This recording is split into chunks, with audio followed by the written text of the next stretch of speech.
Good morning, everybody. Oh man, hope you got yourselves a nice big old cup of coffee because we got another full list of 10 articles to get in today. As always, thanks to all those who've subscribed. Your support means the world to me. Gonna run through some EOS news, some XRP news, some predictions, and all other kinds of stuff. Got an interesting lineup for you guys today. Gonna definitely be a heaven or hell type of top 10. So let's get into number one. So the social media platform Voice is finally launching on EOS. So after months of delays and about $150 million cash injection, it's finally open for viewing. What about that?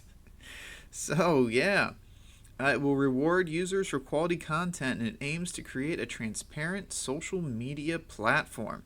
It's open for people to browse. However, only early access registrants will be able to publish content before the 15th of August. So they got about 5.5-6 weeks. So anyone can now sign up to browse it. It essentially functions like a decentralized version of Facebook or Medium. Okay, interesting. I'll be honest, I'm not the hugest fan of EOS, but anything like this is a pretty cool thing that I definitely got to talk about regardless of my personal opinions. So yeah, today's launch was announced by the CEO, Salah Michael Zalatimo. They said the platform aims to bring transparency, authenticity, and humanity back to social media, which Voice thinks is corrupt. I don't disagree. So Voice's progenitor Block.one is the same company that raised $4 billion to build the EOS protocol. Voice was originally destined for the EOS public blockchain, but now runs on a private version of the protocol. That's interesting. So it's a private version. Block.one may have a little bit more control than I personally think they should have, but if that's just a temporary thing while it gets up and running, so be it. That's kind of how the world's got to work sometimes. So yeah, the launch of Voice was not straightforward and has been delayed almost a year after Block.one originally first announced the creation of Voice of June in 2019, which originally thought of a full release for fall of the year. So in March 2020, Block.one pushed an extra $150 million into Voice. $30 million had previously been spent on acquiring the voice.com domain name. Oh dear Lord. So Zalamito, well, I don't know. Oh yeah, they're spelling his name wrong. They're spelling his name differently in different parts of the article. Great. Zalamito, whatever. He referenced the stalled release, writing, "We were preparing for a big reveal in the fall, but things changed. The world changed." So Voice is joining the long list of applications that have thought to democratize and monetize social media. Some, such as DLive, found brief success, while others, such as Steam, have struggled throughout various controversies. But of course, as companies boycott Facebook and Trump clashes with Twitter, this may provide an opportunity for Voice to be able to make itself heard. It's definitely something to watch. After this video, I'm honestly going to go and check it out. I want to see what it looks like, how it's laid out. I may start posting on it in August. I mean, if it's free to me to do so and it's decentralized and it has, some good steps leading towards it that will eventually put the reins off of the private version of the protocol and back onto the EOS public blockchain, I think this could be a decent thing for us to do. And it's looking to me like the first real big top 10 cryptocurrency that is trying to tackle the social media equation, which actually is something that's definitely needed in this space. Social media is kind of how the world works. You're watching this on YouTube or you're listening to this on a Spotify, Apple, Google, or one of those other podcasting sites. I should probably have a Twitter page up. Like, social media platforms are needed to get your voice heard these days. So having a crypto-based one to do might be worth my time and yours. I don't know. Well, here, let's jump over. Oh my gosh, we're still talking about this. It's not over yet. Like, is XRP a security? And the more important question is, does it matter? Like, honestly, at this point, I don't care. So I talked about it, I want to say a couple weeks ago now, that the former chairman of the U.S. Commodity Futures Trading Commission, the CFTC, it's like Chris Giancarlo, he put out this report outlining all the reasons why XRP is not a security. Unfortunately, he put out that report on a behalf of a firm that works for XRP and Ripple. So it's kind of like one of those things where it's like, wow, this is a really good article, but you were paid to write it by the people who would benefit most for you to come to that conclusion. So it's kind of like a tobacco company putting out a positive research paper on the benefits of chew. Like, it doesn't look the best. But they, oh yeah, so a class action lawsuit by former investors. The lawsuit in question seeks to have XRP declared a security within the laws of the United States. That way, the plaintiffs will have proven that Ripple made an illegal sale of the asset that cost them money, and they will be able to receive compensation. And that's what this comes down to, as always, compensation. So the case is receiving a lot of attention from people like us. Obviously, we're talking about it today. A decision against or in favor of Ripple could have repercussions on XRP's price and the crypto market as a whole. In that regard, the aforementioned report by the aforementioned man, Chris Giancarlo, and also this guy named Conrad Blackie, I don't know, have caused controversy. In their report released mid-June, Giancarlo and Conrad assert that XRP is not a security. The authors of the report point out that unlike Bitcoin and Ethereum, the digital asset is a liquidity tool and a settlement mechanism. So it's saying that by its nature, it's not a security because it is different. As of right now, the only two cryptocurrencies I believe that have been cleared of anything as far as whether or not they are a security in the top 10, well, in the big boys, Ethereum probably was, but it's been kind of given a pass because it was so new at the time. And Bitcoin obviously wasn't, given that it came out in 2009. So, all right, since its creation back in 2011, the XRP token has served as a tool in Ripple's payment solutions. It's in its use with on-demand liquidity solution that offers cross-border payments without intermediaries and almost instantaneous payment validation. In addition, the report indicates that because XRP does not use mining to issue its supply, no distinction can be made between digital assets and cryptocurrencies such as Bitcoin and Ethereum, which are considered commodities. So, bam. But then, of course, there's the big thing. Does his relationship with Ripple compromise his findings? Probably. At the very least, it makes anyone who reads it have doubts, but it is a good starting point for them to use to build an argument, as long as they can start to work in people who weren't paid by Ripple to write these things into supplementary arguments to help doing things. So the attorney... So since leaving the CFTC, Giancarlo has been employed by the law firm of Wilkie, Farr, and Gallagher. It currently works for Ripple.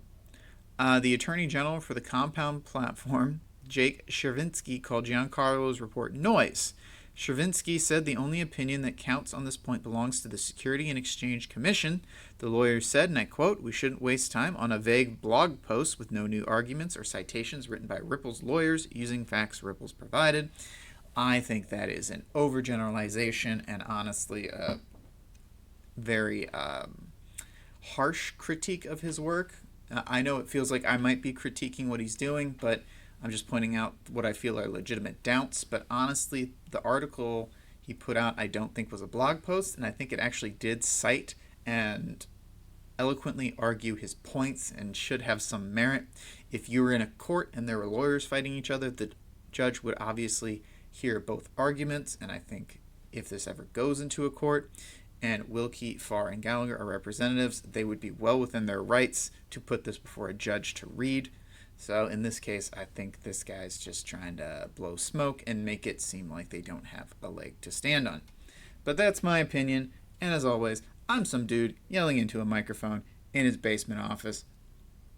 I don't have any degree in law or cybersecurity or anything in the crypto space. So take whatever I say with a huge, huge heaping help of salt. So, alrighty, let's hop over. Augur, just going to mention it real quick.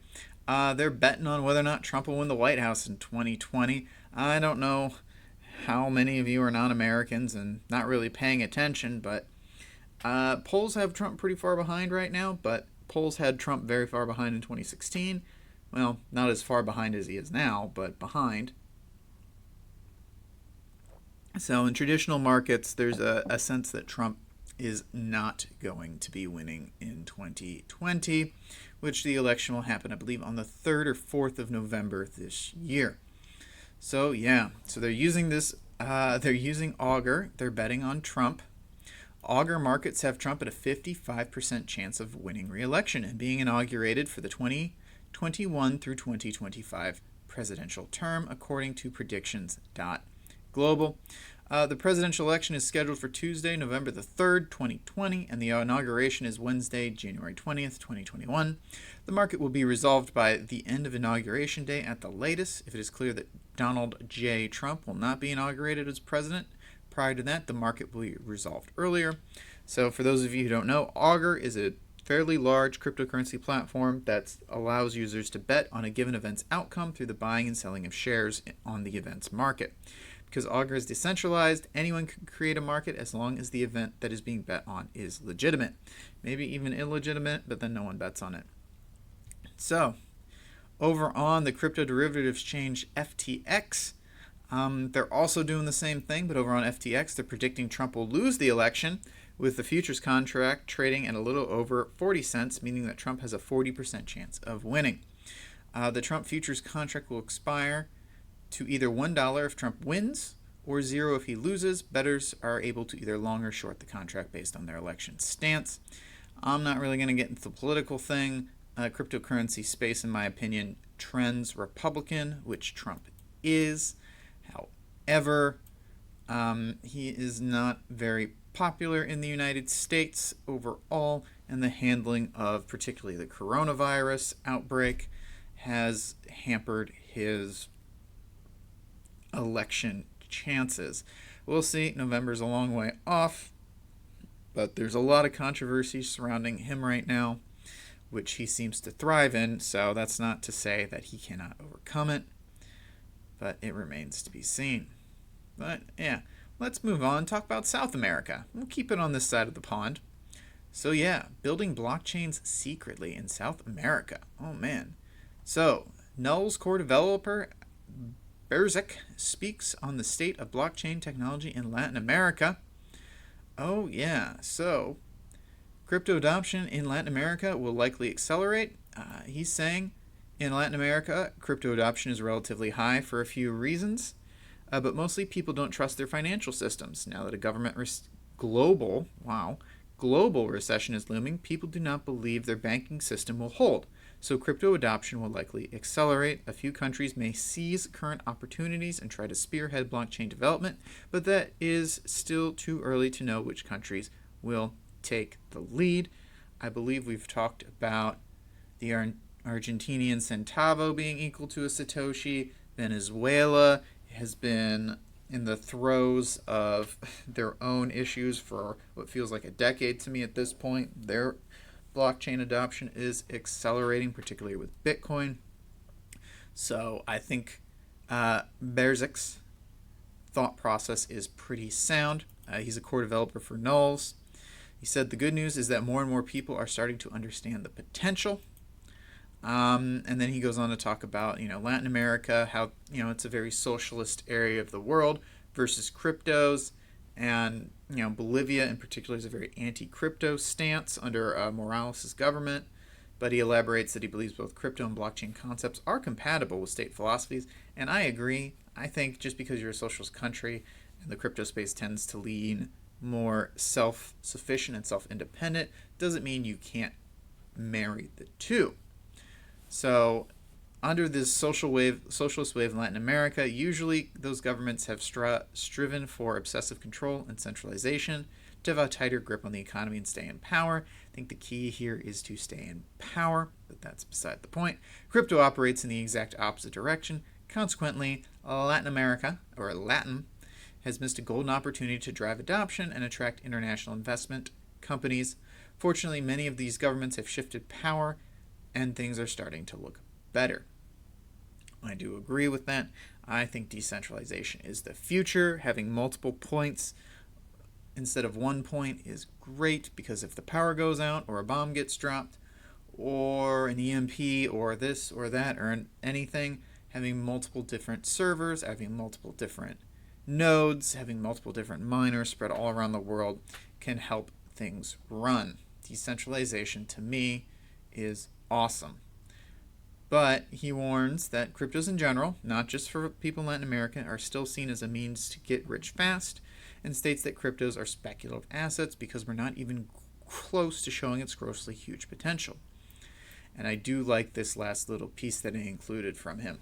So he says, understanding blockchain technology in order to implement efficient solutions is not trivial. It's complicated. In fact, many interested companies that contact us are interested in blockchain technology, but they don't have any idea on how to map their business processes to the blockchain. And that's the biggest obstacle, which will take years to improve. Latin America is not exempt from these problems. It will depend on individual governments trying to tackle blockchain problems to accelerate adoption and make the transition smoother. I wholeheartedly agree with this. Crypto got a lot of people around the world pretty rich pretty quickly. I think those days are starting to come to an end. I still see small cap market coins and mid-tier things, and even some in the top 10 that have huge upside potentials, but the craziness of the 1,000 times, the 10,000 times multipliers that propelled people like the people who first got into Bitcoin to today, I think that is past for a large portion of the market. I'm not saying it can't still happen. I'm just saying your chances of picking the correct coin from the bottom 4,000 coins that's going to eventually hit 10,000 is really, really hard, versus investing in some of these larger ones, which may only get you a 5x or a 10x in the next 3 to 5 years, but 20 years from now, 30 years from now, will still get you to that 1,000 times marker if you continue to hold them. Feel free to disagree with me down in the comments. I'm open to that. It's my personal opinion, and I'm interested to see what you all think. But hey, let's hop over here. So apparently Bitcoin transaction records are not protected by the Fourth Amendment. What? So, yeah.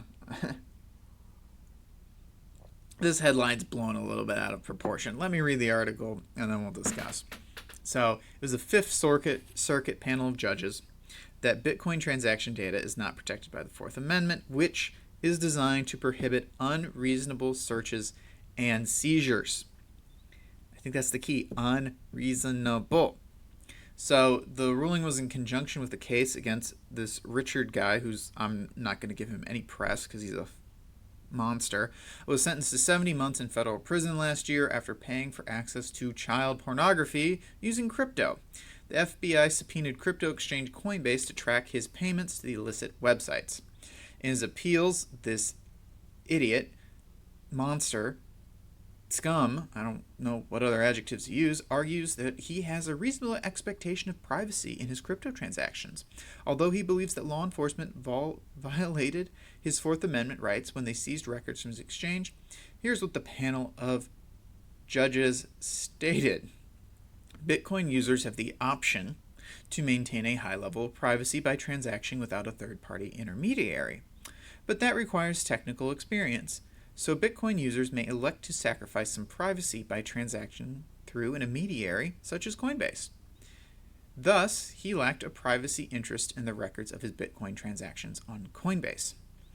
The court's decision means that in criminal proceedings, Bitcoin account balances are treated like bank records. In the 1939 United States v. Miller case, the U.S. Supreme Court ruled that bank records do not have Fourth Amendment protections. I totally agree with this. If we're going to have mass crypto adoption throughout the world, and they're going to replace bank accounts, they're going to get treated like bank accounts. Like, that is to prevent, you know, these exact situations. I don't want Bitcoin selling all of our data to the government so they can track currencies, but I do believe that the government and its enforcement, they do have the right and should have the right to say, we have a reasonable suspicion that this person committed a crime, and here's an order signed by a judge that we need this person's records to prove whether or not that was the case. And if that's not the case, it needs to be shredded and destroyed. They don't need to be hanging on to those records. But they do, in my opinion, have that right. Now, say they go in there and they find something else, that's where it gets a little muddy. So, but that's just my thing right there. Alrighty. Whew. Well, we are halfway there, guys. So, yeah. Alright, so popping on over, let's talk about old Roger Ver. Not the hugest fan of old Bitcoin Jesus, but here we go. And this is where I got what I was saying up the front. Crypto could create heaven or hell. As we saw in the previous article, lacking Fourth Amendment protections may affect privacy, but only in the cases of criminal activities. Ideally, I know it's ideally. So, the man known as Bitcoin Jesus, the executive chairman of Bitcoin.com, believes that it would be wiser to place our trust in mathematics rather than government or corporate agencies. Governments are corrupt. He urges developers to build tools that would make the possibility of intrusive surveillance a thing of the past. So, speaking on the Follow the White Rabbit podcast, Vera told host Alex Kahaya that emerging technological systems like cryptocurrency could swing the fate of personal sovereignty either way. So, referring to the persistent intrusions on the privacy of citizens by the U.S. government, which, with the help from corporations like Apple and Google, Ver said that cryptocurrency could return informational control back to the individual. His biggest hope is that these new technological systems will enable people to have more control over their own lives and more control of their own destiny, their own privacy, and their own information. However, he did admit the same technology could be used to actually extend the surveillance state. Public blockchains leave a very large breadcrumb trail of transactions that can be used to monitor an individual's financial transactions, and that is his biggest nightmare. The Chinese government is one example. It's long admitted to its desire to use blockchain to monitor its citizens' interactions. We've talked about that with some of the Chinese digital currency things they're coming up with. And now they want to have a digital currency with a centralized point. So it's kind of like blockchain, but not in that they control it in every way, shape, or form and can reverse transactions. So, in short, Ver believes mathematics make a better master than internet service providers and governments. If you have to trust someone not to disclose your information, that doesn't work out very well. So I'm a bigger fan of building the tools, like encryption software, where you don't have to trust anyone. You can rely on the rules of mathematics to know you're not being spied on, rather than having to trust your ISP, your government, not to be spying on you. So the solution to him is simple. Let's build the tools where you don't have to trust people not to be spying on you. Yeah, I mean, makes sense to me. Like I said, I feel like there's a balance to be maintained between your personal privacy and the protection of society as a whole, as discussed in the previous article. But I do agree that too much one way or another is bad, and we need to figure out what the right balance is for our society and make adjustments to that balance as new technologies emerge and situations change. So, that's a little bit heavy. Let's talk about some good news for a second. Over 2,500 Australian merchants can now accept cryptocurrency payments, powered by the payment processor Salamantix. Good for them. So obviously, they talk about the COVID-19 outbreak and how contactless payments have become like a bigger thing. So yeah, the Austrian payment processor, not Australian, but Austrian, there in Europe, Salamantix announced that, they'll be able to support 3 different crypto assets via the system: Ethereum, Dash, and Bitcoin. Ethereum and Bitcoin, top two. Dash is a little weird to me. I would have expected something else, that's in the top 10, but yeah, not complaining. Dash is a decent crypto. Um, from the summer on, they'll be able to spend their coins at those merchants. It's not too bad. So yeah, although Austria is traditionally a country with a high affinity for cash, the last few months have led to a mindset shift after people were called upon by the government and retailers to switch to cashless payment transactions as fast as possible. With the integrated of the Salamantex service software into the A1 payment package, retailers can now offer another payment option and thereby accept common cryptocurrencies. And that is pretty cool. I mean, this is just a fun little story like, hey, adoption, pushing it forward. Hey, adoption, we're driving it too. So this is the type of thing that we're going to see more and more. And I really do think as more and more retail investors get into the space, that is where we're going to start seeing those big gains. And we can maybe see a 2x, a 5x, or a 10x for old Bitcoin over the next few years. What do you know? But hey, now that we talked about adoption, let's flip the coin and talk about the skepticalness of corporations introducing crypto payment. So we all saw the rumors spike through that PayPal is probably going to be adding crypto support. PayPal representative has told this website Cointelegraph that PayPal does not comment on rumors. More companies are talking about it. More companies are looking into it. It will change the nature of cross-border transactions, which are, as of right now, expensive and slow. We'll see more companies following the footsteps of Facebook and now possibly PayPal to leverage crypto for cross-border payments, settlement, and other use cases for the global economy. Ooh, excuse me. So what does this mean for the large traditional enterprises are now ready to embrace crypto payments? Maybe not. Maybe they are, maybe they're not. I bet they're looking at it, but whether or not they're comfortable yet is, we'll see. So yeah, no. Currently, the system we have in place for these cross-border, dear Lord, sorry, the allure of secure, frictionless, and low-fee payment transactions remains. So, a financial service provider, the Gilded, not Gilead, but Gilded, told Cointelegraph that while the internet makes it easy to contact people, paying them and getting paid from them is still incredibly fragmented and inefficient. Crypto removes the middlemen and make the payments cheaper, faster, and more global. There are several large organizations accepting crypto as payment from customers, enabling people to pay their phone bills and even taxes in some U.S. states. So we are seeing an increased demand for crypto payment services. Transactions on BitPay, which we're talking about, were up 7.2% in quarter one compared to quarter four of 2019, while volume increased 9.1% over the same period.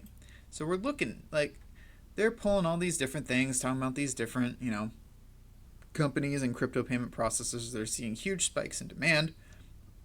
However, the firm suggests that some companies have been motivated more by corporate public relations than a real desire to tackle these inefficiencies. Now, AT&T announced it selected bill pay as a payment option for its customers, but the Gartner's report stated, notwithstanding an announcement short on details and the lack of an update on the usage level 1 year later, AT&T is not the first company to make such a move, notably to benefit from PR on how innovative it is. At the relatively low cost of consuming an API, but the track record so far is not positive, as detailed in an article exploring Burger King's use and acceptance of cryptocurrency at some of its stores. So, they're saying a lot of larger companies, they're paying it lip service, but they're not really advertising it or pushing it.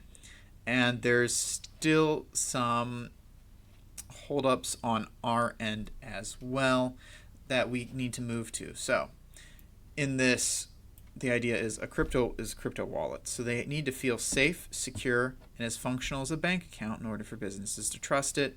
There should be approvals, so no one person in the organization can go rogue. There should be a phone number they can call with support questions. And there should be bulletproof recovery features in case private keys get lost. So just different options. I think that will help crypto in general, both on the business side and on the user side, because my parents, they're not old, but they're older. Like they don't understand wallets and chain addresses and this, that, and the other thing.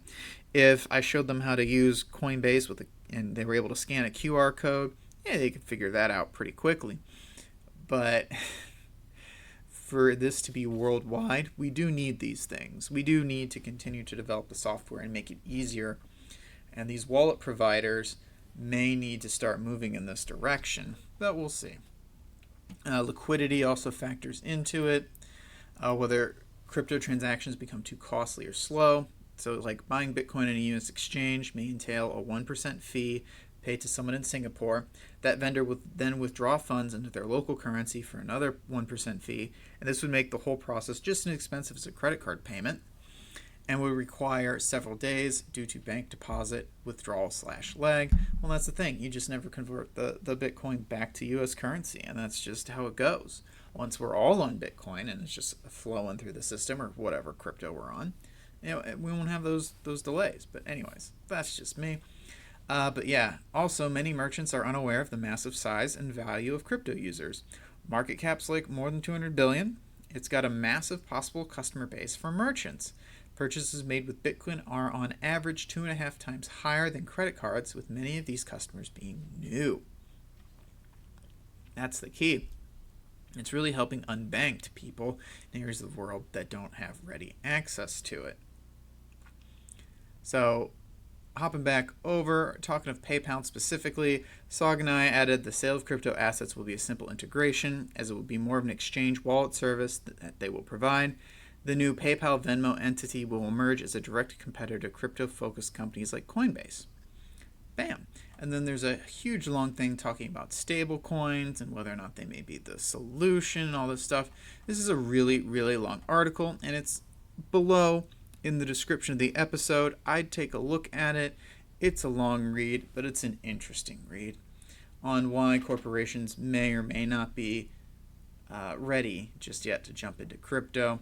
And I do think it does a good job of highlighting some of the issues, especially on the wallet end of the spectrum, that's going to be faced to really, really, really drive mass adoption. And then let's jump over mentioning the Philippines. Their SEC just announced the top Ethereum dApp is a Ponzi scheme. It's probably a Ponzi scheme. So it's the Forsage dApp. They're apparently refusing to comply with the Philippine SEC. They're a multi-level marketing scheme. Yeah, they are. They hogged 13% of the Ethereum network over the past 24 hours and is partially responsible for raising Ethereum transaction fees. So yeah, they go through all this thing, and it looks like a multi-level marketing scheme to me. So if it looks like a horse, it neighs like a horse, eats hay like a horse, it's probably a horse. So yeah, but hey, Forsage ain't complying. Because at the end of the day, what in the world is the Philippine SEC going to do? So, Decrypt, the website that published it, spoke to Ethereum researcher and developer Felipe Castague, who examined the Forsage code and concluded that the smart contract can't be halted even if the SEC dismantled the website. The lack of a simple user interface would only slow the dApp's usage at best. When asked if the SEC had any power whatsoever to close it down, he seemed doubtful. Such is the nature of Ethereum's permissionless blockchain technology. Unless there's currently an unknown vulnerability, I don't think they could. No.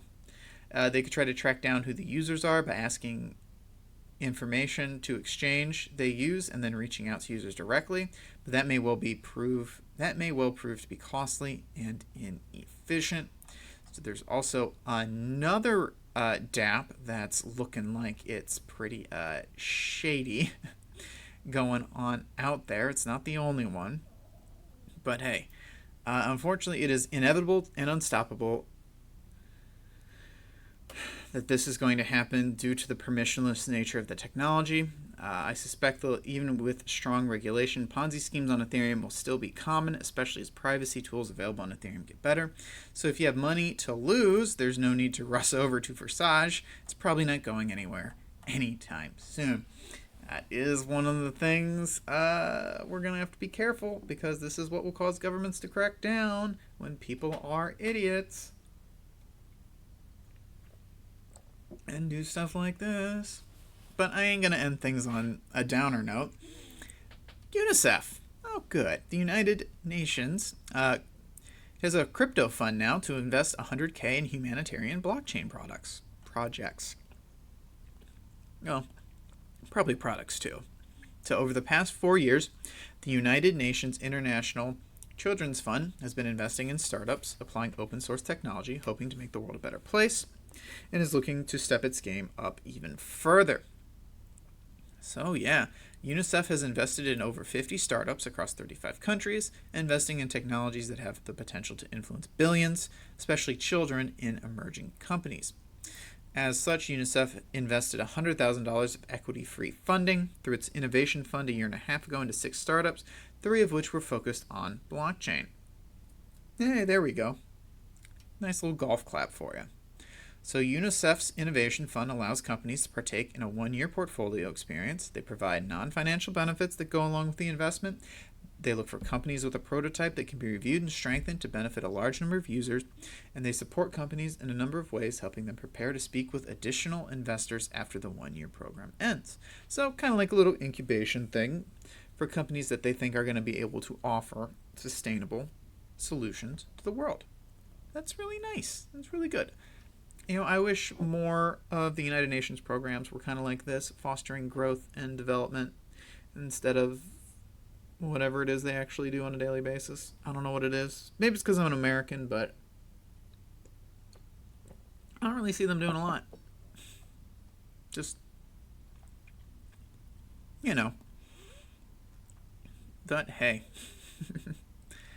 So yeah, no, they're funding a lot of different things. They love to be open source.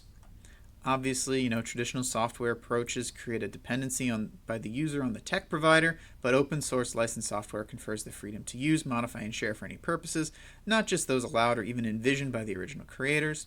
On the blockchain, this is a natural requirement for decentralization and trust that the system is doing what it should. This may be why the only meaningful blockchain frameworks are all open sourced licensed. Yeah, it makes sense to me, and it's great for these developing countries and places, because as people, learn and understand the code base, they can help impact it in real-world ways that they know will benefit them as people in that space and benefit their neighbors. So yeah, Shapiro mentioned UNICEF has been looking to invest in companies founded by women or minorities.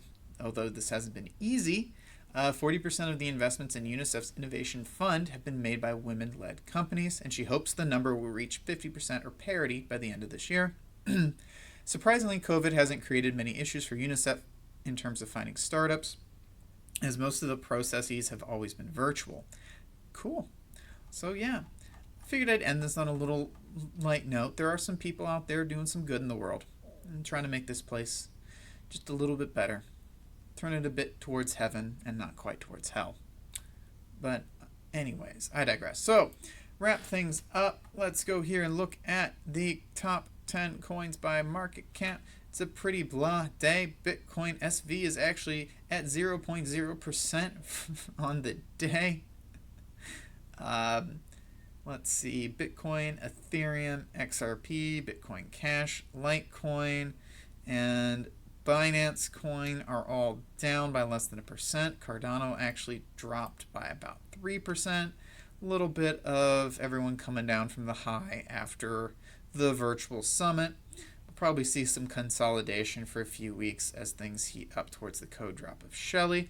And Crypto.com coin is up by about 1.33%. So not too bad overall. Pretty flat day, pretty blah day. I hope all you guys who celebrated last night aren't too hungover. As always, thank you for subscribing. Links to all the articles discussed are in the description below, and I will be talking to all of you soon. Have a wonderful frickin' day.